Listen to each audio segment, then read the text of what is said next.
নমস্কাৰ বন্ধু বান্ধৱীসকল, আজি হ'ল 8 মাৰ্চ। আজি ইণ্টাৰনেশ্যনেল ওমেন ডে। প্ৰতি বছৰে মাৰ্চৰ 8 তাৰিখটো আমি ইণ্টাৰনেশ্যনেল ওমেন ডে হিচাপে পালন কৰি আহিছোঁ। ইয়াৰ আগতে 1911 চনৰ পৰা 1913 চনলৈকে মাৰ্চৰ 19 তাৰিখেহে ইণ্টাৰনেশ্যনেল ওমেন ডে পালন কৰা হৈছিলে। কিন্তু 1914 চনৰ পৰা 8 মাৰ্চ তাৰিখটো ইণ্টাৰনেশ্যনেল ওমেন ডে হিচাপে পালন কৰা হৈছে। আৰু এই ইণ্টাৰনেশ্যনেল ওমেন ডেৰ কনচেপ্টটো আচলতে 1800 শতিকাতেই আৰম্ভ হৈছিলে, যিহেতু সেই সময়ত ওমেনবিলাকক কামত বহুত খটুৱাইছিলে আৰু মজুৰি বহুত কম দিছিলে। সেইকাৰণে সেই কনচেপ্টটোকে লৈ 1910 চনত ৱৰ্কিং ওমেন কনফাৰেঞ্চ এখন হৈছিলে, আৰু সেই কনফাৰেঞ্চখন হৈছিলে 17খন কাণ্ট্ৰিৰ মাজত, আৰু তাতে 100জন ডেলিগেট আহিছিলে।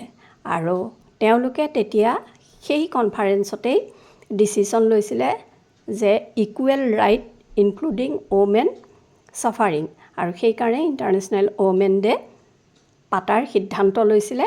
আৰু তাৰ নেক্সট ইয়েৰ 1911 চনত প্ৰথম ইণ্টাৰনেশ্যনেল ওমেন ডে পালন কৰিছিলে 4খন দেশে। আৰু সেই 4খন দেশ হৈছে জাৰ্মানী, অষ্ট্ৰিয়া, ডেনমাৰ্ক আৰু ছুইজাৰলেণ্ড। আৰু এই ইণ্টাৰনেশ্যনেল ওমেন ডেক UNOয়ে 1977 চনতেই অফিচিয়েলি ৰিকগনিশ্যন দিছিলে।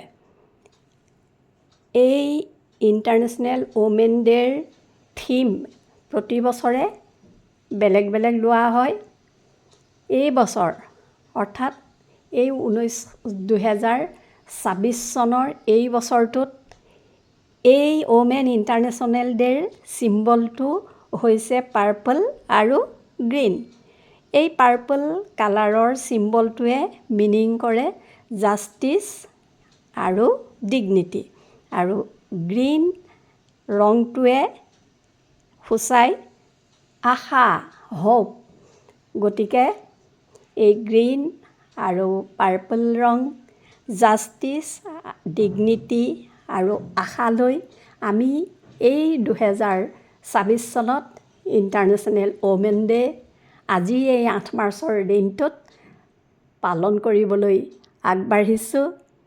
সকলো ভালে থাকক, সুখেৰে থাকক, সুন্দৰ সুন্দৰ কাম কৰক, আগুৱাই যাওক, এই কামনাৰেই সকলোকেই এই ওমেন ডেৰ শুভেচ্ছা জনাই মোৰ এই অকণমানি ভিডিঅ'টো সামৰণি মাৰিলোঁ। ধন্যবাদ।